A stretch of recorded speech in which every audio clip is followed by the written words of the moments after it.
Galnet News Digest Review of the Year 3304. We recall the news so you don't have to. Part 2. The League of Reparation and the Far Gods. The League of Reparation. Possibly the most sensational, not to mention long and convoluted, story of the year was that of the League of Reparation. In April, Imperial Senator Nestor Cartesius is found murdered at his home on Capitol, with a note attached to his body reading, "For Jameson." This is believed to be a reference to Commander John Jameson, whose crashed Cobra was discovered in October 3303, and who appears to have been duped into undertaking a genocidal mission against the Thargoids in the year 3151, and to have then been murdered by his puppet masters, the Intergalactic Naval Reserve Arm, the INRA, who developed a fungal biochemical virus that with Jameson's unwitting assistance may have set back the Thargoid invasion by 150 years.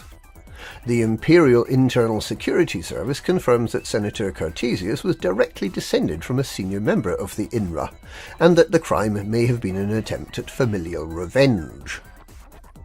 The assassin who murdered Senator Nestor Cartesius is identified in early May as an ex-member of the Imperial Guard. Examination of her communication records shows that she was employed to assassinate the senator by an organisation calling itself the League of Reparation, which has the goal of securing justice for the victims of the INRA's crimes. Captain Neve Suetonia of the Imperial Guard warns that there may be many thousands of prospective victims in the Empire and in Federal and Alliance space. Within days, her words are proven true, with the murder of 3 Federal citizens and Alliance Fleet Admiral Tulimag Buchanan, all descendants of INRA officials. A message is transmitted galaxy-wide. We do not forget the crimes of the INRA. We do not forgive those who carry their guilt. For Jameson. Alliance Commodore Riri McAllister announces that everything's been done to try to track down the criminals responsible for these atrocities. It is the youthful McAllister who is shortly afterwards selected to replace the murdered Fleet Admiral on the Council of Admirals, bypassing several more senior candidates. The League of Reparation continues its killing spree throughout June, murdering targets in Federal, Imperial and Alliance space. The words "For Jameson" are etched in laser on the hulls of the destroyed ships.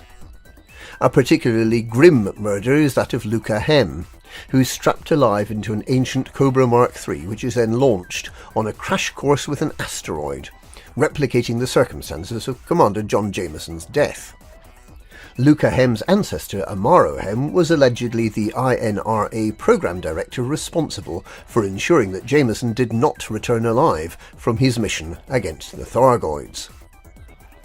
Analysis of communications reveals that League of Reparations operatives are receiving their orders from a mysterious source called Nexus. Engineer Laurie Jameson, who's a descendant of John Jameson, condemns the actions of the League of Reparation and calls for them to stop. The investigation against the League of Reparation begins to gain traction, following a sting operation led by Alliance Interpol Chief Inspector Kay Kilbride. 2 would-be assassins are captured alive and taken for interrogation. However, within a week, Chief Inspector Kilbride has been murdered after being lured to an abandoned building by the League of Reparation.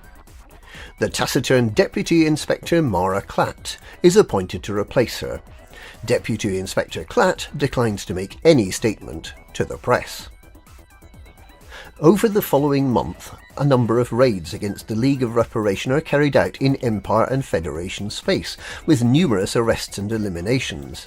The League is found to be using classified encryption devices which are not generally available, suggesting involvement by high-level government officials.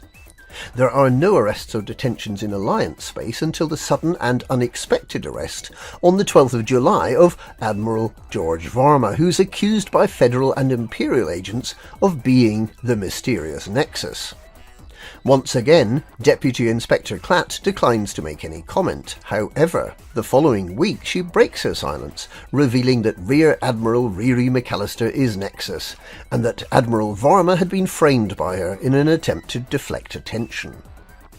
Riri McAllister has been arrested. 2 remaining League of Reparation enclaves are bombarded over the following week, and by the end of July the League of Reparation is declared eliminated. During August, Riri McAllister, who claims to be a descendant of John Jameson, is shot during her trial at the Alliance Chamber of Justice on Turner's World in Alioth. The gun was fired by Polly Curtesius, an imperial citizen and daughter of the first victim of the League of Reparation, Senator Nestor Curtesius. She is taken into custody by imperial security to be returned to Capitol to stand trial. McAllister is not killed by the shot, but is in need of intensive medical care. She's put on a ship to take her to an intensive care facility, but the ship does not arrive at its destination. Debris is found, but it's not clear what happened, and whether McAllister was killed, rescued, or kidnapped. She is listed as a missing person, leaving an unsatisfying loose end in the story of the League of Reparation. The Far God Cult. Meanwhile, the story of the Far God Cult has been playing out.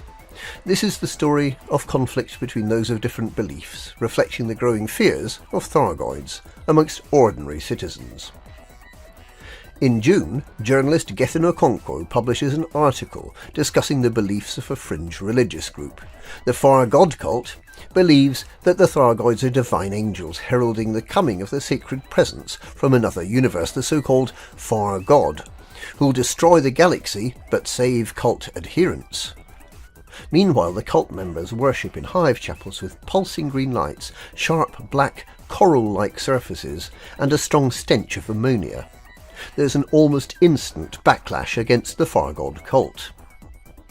The following month, self-appointed figurehead Juanita Bishop heads a grassroots campaign against the Far Gods, calling for the alien worshippers to be exiled to live amongst the aliens they seem to love so much. Security forces attempt to protect the cult members, following acts of vandalism and assault. As the protests grow, some begin to suggest that the Far God cultists may be Thargoid spies. The Guardian-worshipping Church of Eternal Void vows to purge the poisonous Far God creed from the galaxy, earning praise and support from campaigner Bishop. However, following a series of murders and firebombings of hive chapels, the Church of Eternal Void is declared illegal before the month is out. In August, following the outlawing of the Church of Eternal Void, the Federal Intelligence Agency turns its spotlight onto the Far God cult, lending renewed vigour to the popular campaign to discredit them. The FIA explains that it will investigate the allegations that the Far God cult is spying for the Thargoids. As August wears on, the net widens, with thousands of Far God cult members arrested, along with known sympathisers and even academics such as Alfred Yulianov. Reports begin to circulate that Far God cult members are vanishing, although it's not clear if this is due to the federal security investigation or something more sinister. On a wave of anti-Thargoid sentiment, Juanita Bishop announces she will run for Congress. The federal investigation into the Far God cult is brought abruptly to an end in September, after journalist Gethin Okonkwo publishes a detailed report of his time living undercover as a Far God cult member, which reveals the cult to be essentially harmless. This account is widely accepted, and Juanita Bishop is forced to withdraw from the congressional race after her support base collapses. Okonkwo and Yulianov announce that they're working on a book about the Far God cult, an enterprise that Bishop will continue to oppose vehemently. The Federal Intelligence Agency reveals that its own undercover agent went missing during the investigation, something that is eventually linked to a Far God program to cryogenically freeze its members on planets Etane 4A and 4C, to await the coming of the Far God. And that was part 2 of this year's Galnet News. Galnet News, we recall the news so you don't have to.